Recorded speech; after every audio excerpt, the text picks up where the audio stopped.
Hi, good morning. அடுப்பில் பால் வச்சாச்சு. வெந்தயக்கீரை போட்டு பருப்பு கூட்டு ரெடி பண்ணலான்னு பிளான் பண்ணியிருந்தேன். அப்புறம் அம்லா மின்ட் ஜிஞ்சர் ஜூஸ்க்கு ரெடி பண்ணிகிட்ருந்தேன். பாப்பா, நான், ஹஸ்பண்ட் 3 பேருக்கும் ஜூஸ் ரெடி பண்ணியாச்சு. இப்போ ஸ்ட்ராபெரிஸ் கொஞ்சம் உப்பு போட்டு தண்ணியில் ஊற வச்சுருந்தேன். ஒரு 10 மினிட்ஸ் ஊற வச்சுருந்தேன். அப்புறம் சாப்பாடெல்லாம் ரெடி பண்ணியாச்சு. பாப்பாவுக்கும் லஞ்ச் பேக் பண்ணி கொடுத்தாச்சு. நான் எப்பயுமே வறுவல் இரும்பு சட்டியில் தான் பண்ணுவேன். அதுதான் நல்லா ஃப்ரை பண்ணுறதுக்கு நல்லாயிருக்கும் அப்படின்னு பண்ணுவேன். பருப்பு கூட்டில் எப்போயுமே நெய் நிறையா போட்டால் தான் அவள் சாப்பிடுவா, இல்லைன்னா பாதி லஞ்சை வச்சுட்டு வந்துடுவா. அப்புறம் இது ஸ்ட்ராபெரி சீசன் போல் நிறைய ஸ்ட்ராபெரிஸ் கிடைக்கிது, ரேட்டும் கம்மியாக தான் இருக்குது.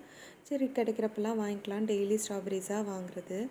ஸ்நாக்ஸ் வச்சு கொடுத்துட்டு அப்புறம் காலையில் ஹஸ்பண்டுக்கு பிரேக்ஃபாஸ்ட் முட்டை தோசையும் நேற்று வச்ச மீன் குழம்பு சூடு பண்ணி கொடுத்தேன். உங்கள் யாருக்கெல்லாம் நேற்று வச்ச மீன் குழம்பு சூடு பண்ணி சாப்பிட பிடிக்கும்னு கமெண்ட்ஸில் சொல்லுங்கள். அப்புறம் ஸ்நாக்ஸ்க்கு அவங்களுக்கு வெள்ளரிக்காய் வச்சு கொடுத்து அனுப்பியாச்சு. எனக்கு மார்னிங் பனானா மில்க் ஷேக் தான் போட்டுக்கிட்டேன். அப்புறம் லஞ்சுக்கு அதே சாப்பாடு தான். ஃபிஷ் மட்டும் இருந்துச்சு, அதனால் ஃபிஷ் ஃப்ரை மட்டும் எக்ஸ்ட்ரா பண்ணி வச்சுட்டாச்சு. ஈவினிங் ஸ்நாக்ஸ் பாப்பாவுக்கு ட்ராகன் ஃப்ரூட் கொடுத்துட்டேன். நைட்டு டின்னருக்கு ஆனியன் பொடி தோசை தான் கொடுத்துருந்தேன். அப்புறம் நாளைக்கு நட்ஸ் மில்க் ஷேக் போட்டுக்கலான்னு நைட்டே எல்லாம் ஊற வச்சாச்சு.